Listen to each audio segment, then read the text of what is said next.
আসসালামু আলাইকুম সুপ্রিয় শিক্ষার্থীরা, আজকে আমরা একটা এমসিকিউ শিখব। সেটা যশোর বোর্ড 2024 সালে পরীক্ষা আমাদের এমসিকিউ আসছে।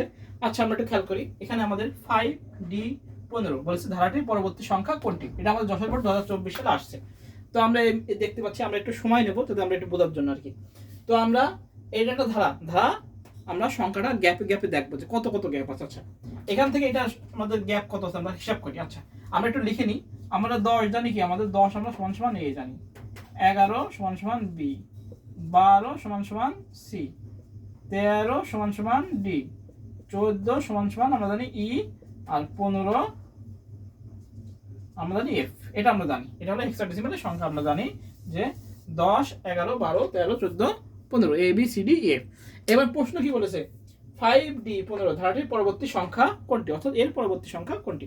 আচ্ছা, 5 থেকে কত দাও, ডি এর মান কত, ডি এর মান আছে 13, তাহলে কত দাও, আমাদের 13 হয়। 5 থেকে যদি 5 এর সাথে আমরা যদি 8 যোগ করি তাহলে কি হয়, আমাদের 13 হয়। 5 এর সাথে 8 যোগ করি তাহলে আমাদের 13 হয়।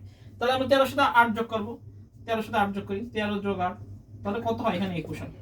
কিন্তু এই 21 যে মানটা আছে এটা দশমিকে, এর এইখানে যে 15 মানটা আছে এটা হেক্সাডেসিমালে। আমরা কিভাবে জানলাম, আমরা দেখি এই 21 কে যদি আমরা হেক্সাডেসিমালে রূপান্তর করি তাহলে হলো 16 1 16, আর ভাগশেষ কত থাকে 5, আবার আমরা 16 দিয়ে ভাগ করি তাহলে 0 1, তাহলে হয় 15।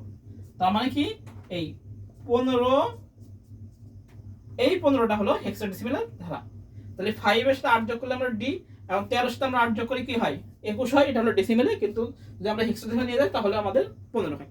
এখন আমরা 21টাই ধরি, এই দশমিকে 21 এর সাথে আমরা কি আরো 8 যোগ করি, তাহলে 21 এর সাথে যদি আমরা 8 যোগ করি তাহলে কত হয় 29। এই 29 হলো দশমিকে। এবার যদি আমরা এটাকে হেক্সাডেসিমালে নিয়ে যাই, 29 কে আমরা হেক্সাডেসিমালে নিয়ে যাই 16 দ্বারা, তাহলে 16 1 কে 16, আর ভাগশেষ কত থাকে 13, 13 মানে কি আমরা জানি এই ডি, 13 মানে ডি। তাহলে আবার যাবে 16 দিয়ে ভাগ, তাহলে হবে 0 1, নিচ থেকে উপর, এটা হলো এম এস বি, এটা হলো এল এস বি। তাহলে আমাদের কত, 1D হলো 16, এই 1D 16, এটাই হলো আমাদের আনসার। তাহলে এই যে এই 5D এরপরে কত, দশমিকে যদি আমরা দাঁড়াতাম তাহলে 21 হইতো, যার হেক্সাডেসিমাল মান হলো 15। এরপরে যদি আমরা আর 8 যোগ করতাম তাহলে কত, 29 হইতো, যার হেক্সাডেসিমাল মান কত 1D। তাহলে 5D15 এরপরে যে মানটা হবে সেটা হলো 1D। কিভাবে বের করলাম, আমাদের 8 যোগ করে যে 29 হয়েছিল এটাকে আমরা হেক্সাডেসিমাল নিয়ে গেছি, আমাদের কত হয়েছে 1D 16। এই হলো আমাদের যশোর বোর্ড 2024 সালের সব। সবাই ভালো থেকে সুস্থ থেকে, সবাইকে আসসালামু আলাইকুম।